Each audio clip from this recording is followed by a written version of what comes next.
What is going on, everybody? We are here in a home in Seattle, in a basement, because we are doing, well, we don't know yet. We're doing an estimate for a basement build out for a client. And so I'm going to just walk you through it, kind of show you what needs to happen.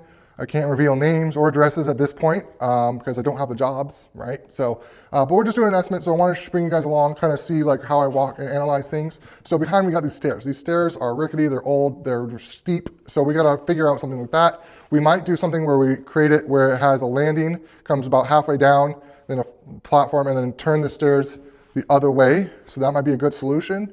Otherwise, we're going to be extending the stairs all the way to about there. So it's about another 4 feet out or 5 feet out in length in order to create the proper depth and tread for the stairs and make them feel more comfortable and easy to use and like normal stairs. In the basement floor, we got just bare concrete. So we're going to need to clean it all up, make sure that's spotless, and then do some self-leveling and make sure that the whole floor is level. Then we're going to need to do some vapor barrier, basically weatherproofing, whatever you want to call it, to keep moisture out. And then we can do LVP floor on top of it. We might want to do a thin layer of insulation. I'm going to recommend it, but it's going to be ultimately up to the client. So if you're watching this, I'm going to recommend a thin layer of insulation between the self-leveling concrete product that we put down and the actual LVP flooring we put down. It's going to help with noise reduction. It's going to help with a bunch of other things. It helps with insulation, energy, all of those things. It's really good. Plus sound dampening, okay? Highly, highly recommend. And it doesn't take much. Really, literally like, I want to say a 1/2 inch of insulation can make a big difference. The 1/2 inch to 3/4 inch, sheet insulation. So then we got all these bare concrete block walls. So they're going to be, we're going to be framing all of them out. And we're going to basically move the electrical panel, pull it out and bring it a little bit forward so we can mount it to framing and frame behind it. And then we're going to be putting all new plumbing in, new electrical. Above me, you see the ceilings are just the bare studs and the raw wood support structures. And so we're going to need to do more wiring, electrical, plumbing through there, and maybe HVAC. And then once that's done, we're going to do insulation and seal it all up with drywall. We're going to add some light fixtures as well, some can lights. So we're going to put all of that in, and put the drywall in after the insulation. The flooring is going to have, like I said, thin padded insulation. The walls are going to have insulation. We're going to replace this window here with probably a bigger one, maybe go down, remove one layer of these concrete blocks and do a bigger layer there. And then this window is going to be a bedroom window. So we need to actually bring it down and remove blocks all the way down to this block right there. And basically move all of these blocks from there all the way to here. And then basically dig a hole so that this is grading. It needs to be about to there, so about 3 feet deep. It needs to be about 2.5 feet out. And then we're going to create a window well, and then do a bigger window that goes all the way down to here that will open vertically, so that way somebody can crawl out in case of a fire for ingress egress code. So we're going to need to do that as well. So it's a big project. Lots of prep work for flooring. We got a sliding glass door here we'll need replacing. We got lots of insulation, framing, electrical, plumbing, HVAC, mini splits. We're going to put 2 mini splits down here, maybe some in-wall heating for the bedrooms. Maybe you just need 1 mini split down here, honestly. It's a smaller space. So 1 mini split, in-wall heaters in the bedrooms should be good to go for energy code. And I think that's it for this basement. I think that's pretty much it. That covers everything. We'll be also adding a kitchen. We're going to be relocating the hot water tank, adding a kitchenette area here, full kitchen. That's going to require a lot of electrical, plumbing, new cabinets, countertops, everything. It's just going to be like an L-shaped kitchen. So basically there, all the way to there, boom, boom, along the corner. So yeah, that's it. That's the project for the basement. And I'll do another video for upstairs. Okay, so we're upstairs. There's a little concrete pad. We're going to do some crack patching here on the entryway, on the patio. Maybe replace these posts with nicer, cleaner looking, fancier posts, and then replace the front porch cover just make it look nicer and cleaner. Front door needs to be done, replace trim. Windows can stay, replace the trim around the windows. New flooring or LVP throughout. New paint obviously throughout. Got this wood burning fireplace, that's got to go. And then we have these wood panels behind us. We might keep them and paint them white, or we might just demo it and put in drywall. So there's definitely some electrical here that needs to be done. There's some patching work, some drywall patching that's already there. Obviously, all the lighting fixtures. If you go into the kitchen area, you have this baseboard heater. We're going to replace that with, again, a mini split upstairs, probably along this wall right here, actually. Perfect spot, right in the kitchen. And then behind me, we have the whole kitchen. So we're just going to be replacing everything, adding new stuff in, making it look nice. There's not really a lot of space to make it any bigger, unfortunately, because it's, there's a bathroom right here, and so that's, there's not really. Let me see on this side of the wall. Yeah, it's a bedroom. Yeah, so it'd be eating into the closet space. So not much you can do with the kitchen size, unfortunately. But for the bedroom, again, flooring, replace the baseboard wall heater. They're super old with newer in-wall heating. Paint, cleaning, again, flooring. We're going to demo this closet area here, redesign it, make it bigger, have a bigger opening, and put like standard closet doors there, and some more lights in here because it's kind of dark. So we'll probably put 2 or 3 lights in here, new fire smoke detectors, new lights, because like, what the heck is this? Why is there a light switch right here? And what does it control? I'm curious. I think it controls the outside patio, but like, we got to relocate something like this to down here. Like, well, what is going on with that? Let's see. Like, the windows look okay. I'll have to walk outside and check a look. Replace all these electrical outlets, relocate them as well. So move them where they're located in the switches. And then let's take a look in the bathroom. So bathroom, we have, replacing the flooring, trim, paint, toilet, sink, mirrors, windows, exhaust hood, shower bath combo, boom, right there. And yeah, we're just gonna swap this out for a different one, a brand new one.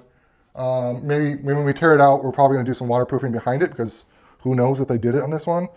So we're gonna do it right. We're gonna, put a waterproofing membrane behind this, and then we're gonna slide in the new polymer shower bath unit, new vent hood, new vent fan with a light, new light fixtures, new trim and new doors on the interior, all new interior doors, new trim. I think I'm going to see if we can maybe raise this up a little bit. I think we can. Yeah, it's hollow. So there's definitely a beam here, but we're supporting framing right here. But we can just probably move this up because this is hollow. So we're going to lift that up, make this opening bigger. I'm going to try to make this opening like bigger all the way this way, actually. Because there's all this, I think we can open this up so it's a bigger, much bigger space all the way over to here. That will make it much nicer flow. So that's cool. Yeah, I think that's it. Okay, so now we're on the outside. This patio cover definitely needs to be replaced. Some gutters. The siding looks okay. There's some repair work that needs to be done, but we might be able to keep it. So the concrete stairs are okay, just need to be pressure washed. We definitely need a new handrail. This is not acceptable and not to code. So that's not gonna cut it. Again, we're gonna need probably some dirt work here to kind of help grade this out, make it more level. So that way you have a cleaner access point to the sliding glass door that we're gonna put in. And again, maybe pour a small patio here. Not big, but a small one. Let's see, the siding looks okay. Needs paint. This lower siding on this bottom area needs to be replaced. Some of the siding needs to be repaired. The back looks okay. Drip lines are okay.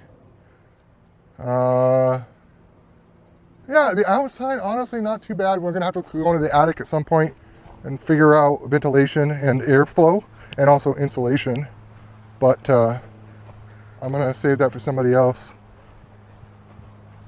All right, so we're here in Everett. We got this beautiful piece of property here. It's on an alley. We're really close to Providence Hospital, and I'm not going to give the address or names or anything like that, but we're looking at building a DADU. There's already a house that was been remodeled, and so now we're going to be looking at building a DADU here. It's going to be 1,000 square feet of living space, 3 bedrooms, 2 bathrooms.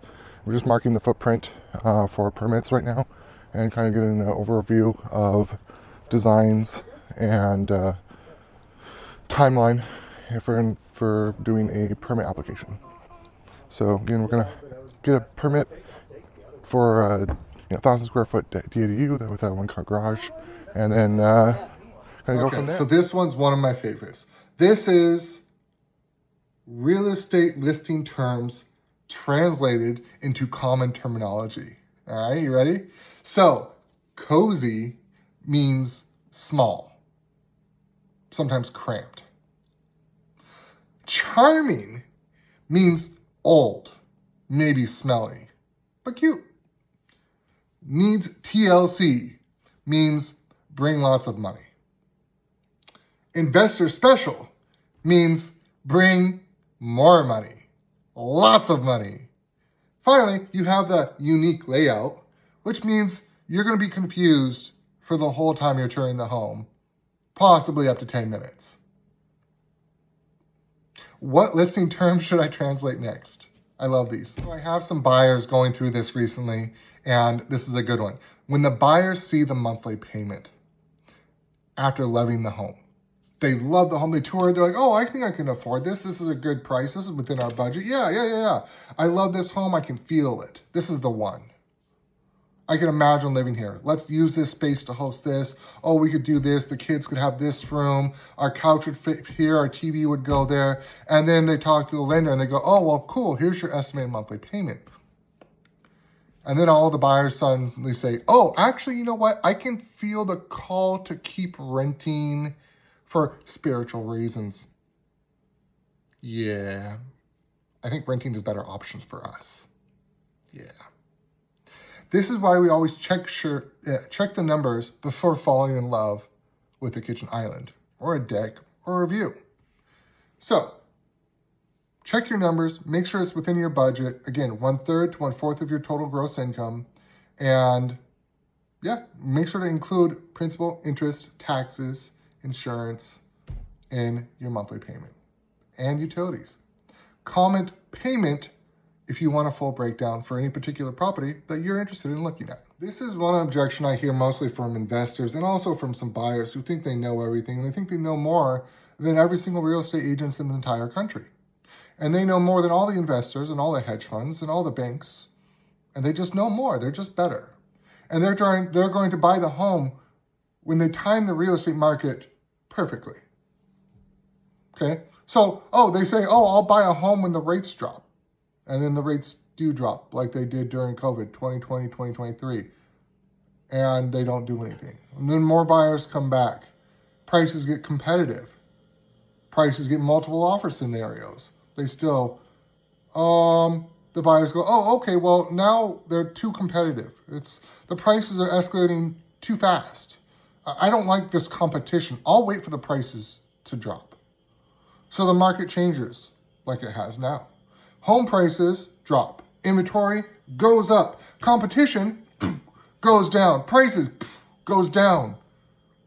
Buyer gets nervous. They go, oh, well, the interest rates are too high now.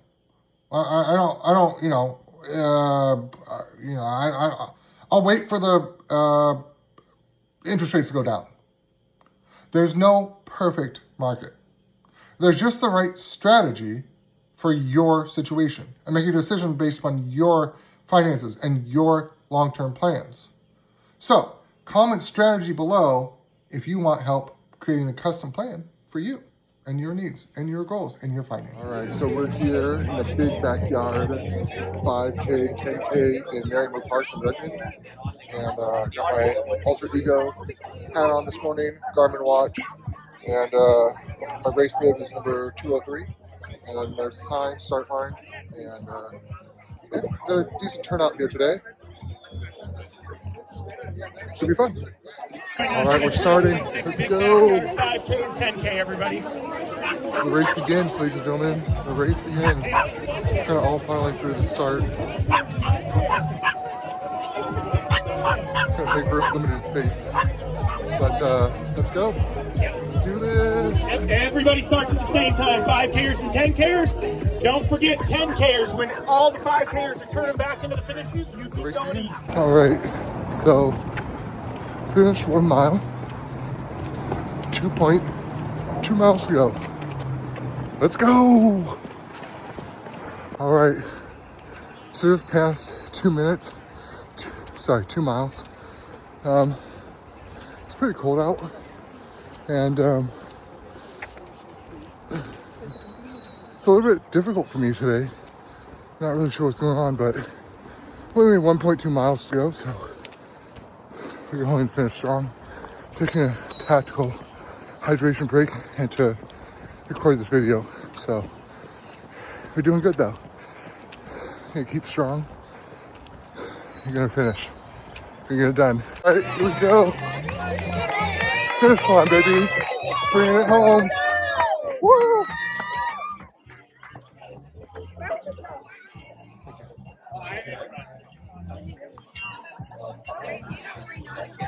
All right, we got it. Let's go. 5K finished.